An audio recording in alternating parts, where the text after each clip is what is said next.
Hi guys, good afternoon. So may gagawin tayo. Ah, Sira yung Bindix, yung starter nya Bindix. So ang problema nito, kinalawang siya, hindi na lumalabas yung hindi na lumalabas yung parang dowel niya.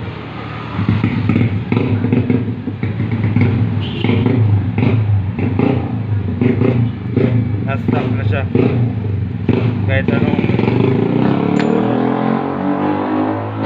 hindi na, yung isa na lang yung natatanggal. So papalitan na lang ng bago. Ano yung bago na lang. So isa sa dahilan nito, sabi ni sir, na nilusong daw niya sa baha. So nung nilusong sa baha, kinalawang na yung loob ng magneto. Pinapasok kasi ng tubig to, pero dapat lalabas din siya. May outlet dyan dito banda sa na pwede siyang lumabas, pero kung nabarahan, ito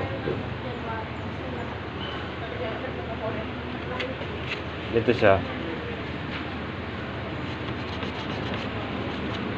yan.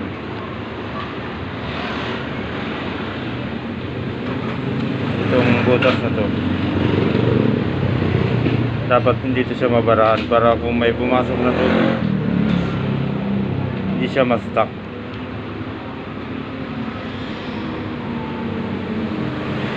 Saka dito sa likod meron din yan.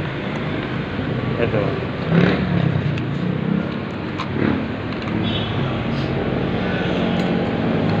itong na to, butas yun siya. Kahit may gasket yan, pwede pa rin yan pasukin, kasi ito na rin, disparingado na rin yung guma. Okay lang naman pumasok yung tubig, pero dapat lalabas siya. Yung gasket dito lang yan pero dapat ito hindi na parahan.